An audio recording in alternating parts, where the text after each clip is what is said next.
વિદ્યાર્થી મિત્રો, આજે આપણે ભણવાના છીએ અંગ્રેજી વિષયમાં. કયા વિષયમાં? અંગ્રેજી. તો તમારે અંગ્રેજીની નોટબુક અને બુક બંને અને પેન્સિલ સાથે લઈને બેસવાનું છે.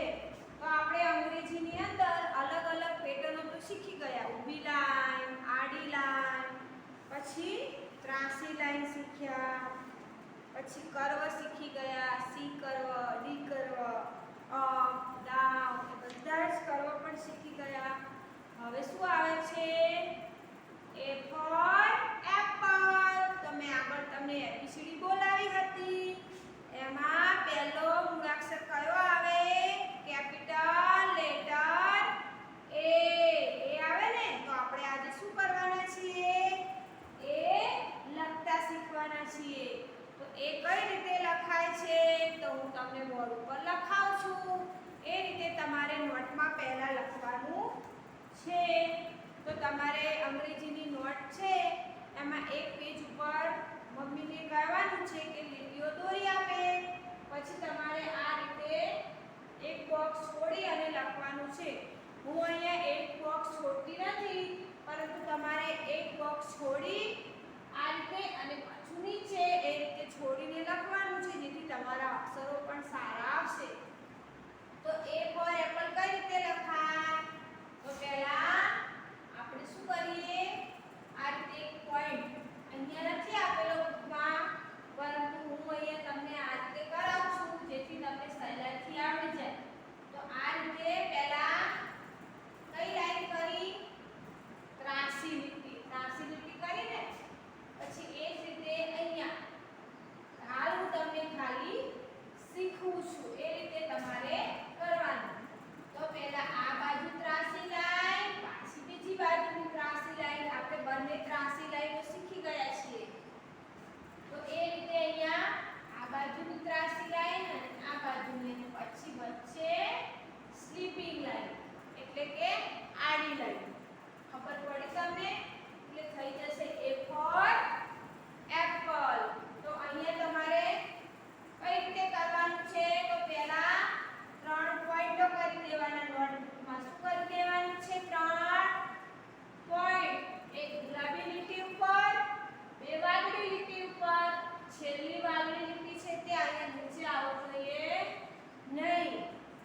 તો તમારે મમ્મીને કહેવાનું છે કે નોટબુકમાં આ રીતે 3 પોઈન્ટ કરી આપે. અને ન આવડે તો હાલ તમે બુકમાં પણ આપેલું છે એમાં પણ ઢૂંઢીને કરી શકો છો. પછી શું કરવાનું? આ પોઈન્ટને આ પોઈન્ટ નીચેવાળા પોઈન્ટ સુધી જોડવાનું. પાછું બીજી બાજુ પણ એ જ રીતે નીચેવાળા પોઈન્ટે જોડવાનું.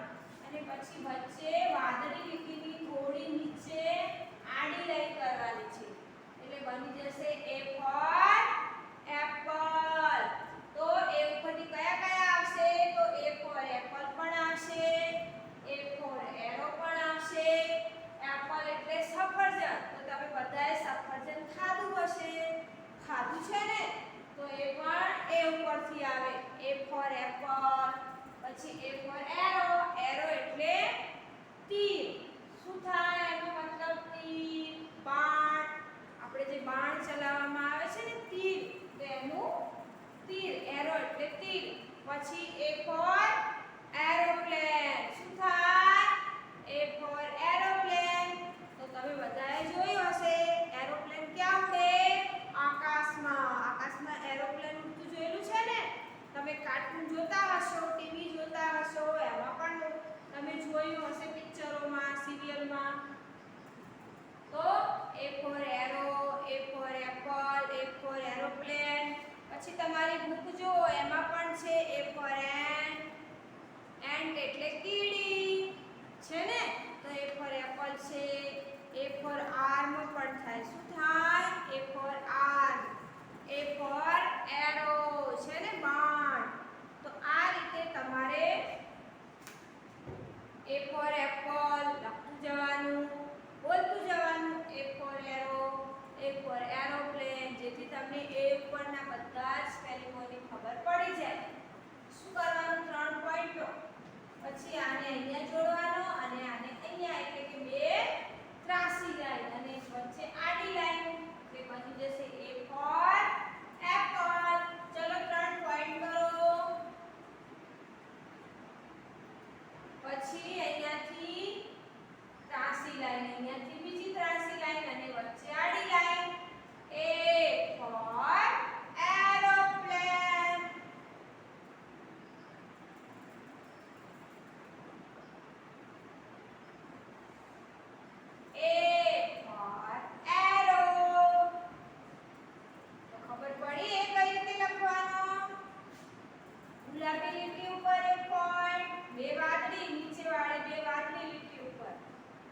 પછી અહીંયાથી આને આ રીતે ત્રાંસી લાઈનથી જોડવાનું, આને આ રીતે, અને એક વચ્ચે આડી લીટી, એટલે A for apple. શું બન્યું? A for apple.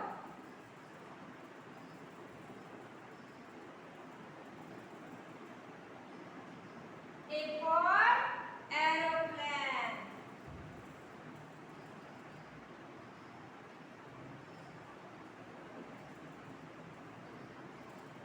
A for ant.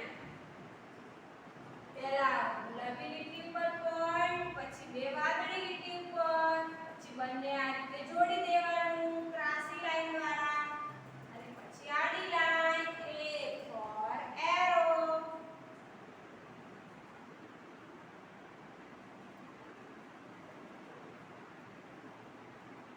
A for apple.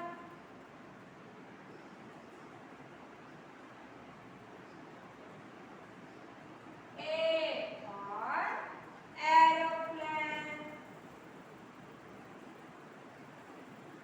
ત્રણ પોઈન્ટ, બંને જોડી દેવાનું. A for apple.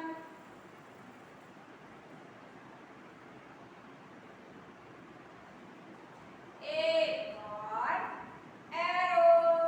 તો આ રીતે તમારે A લખવાનો છે નોટબુકમાં અને બુકમાં.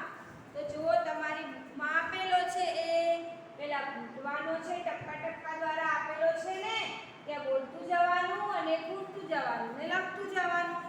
અને અહીંયા પણ આપેલો છે, તો આ તમે પૂછશો એટલે તમને નોટબુકમાં આવડી જશે. તો તમારે આ રીતે નોટબુકમાં મમ્મીને કહેવાનું, જે રીતે મેં અહીંયા તમને 3 ડેશ કરીને કરાવ્યું એ રીતે નોટબુકમાં તમારે લખવાનું, જેથી તમને સહેલાઈથી આવડી જશે. હવે શું છે? મૂળાક્ષર એ ફરતે ગોળ કરો. તો એ હું તમને નોટબુકમાં કઈ રીતે લખવાનું છે એ શીખવાડીશ.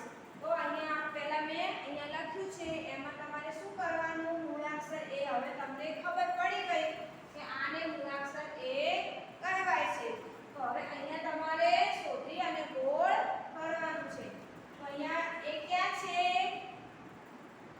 Very good. તો આ રહ્યો એ. તો ત્યાં શું કરીશું આપણે? ગોળ. શું કરવાનું? ગોળ. પછી અહીંયા જોવાનું છે કે A for apple ક્યાં છે? તો આ છે A for apple. નથી. આ છે. Very good. તો ત્યાં ગોળ. અહીંયા જોવાનું, અહીંયા જે કંઈ પણ મૂળાક્ષર લખ્યો હોય એ તમારે નીચે શોધીને ગોળ કરવાનો. આ છે apple. નથી. આ છે તો ગોળ. અહીંયા નથી. આ છે તો ત્યાં પણ આપણે શું કરીશું? ગોળ. તો આ રીતે તમારે બુકમાં આપેલું છે A for apple ઉપર ગોળ કરવાનું છે ને, તો એ તમારે બુકમાં આ રીતે કરવાનું છે. તો આપણે શું શીખ્યા? A for apple. તો બુકમાં તમારે અહીંયા નીચે જો છેલ્લે ટપકા ટપકા દ્વારા A for apple આપેલો છે, તો એ તમારે ઘૂંટી અને અંદર કલર પૂરવાનો છે.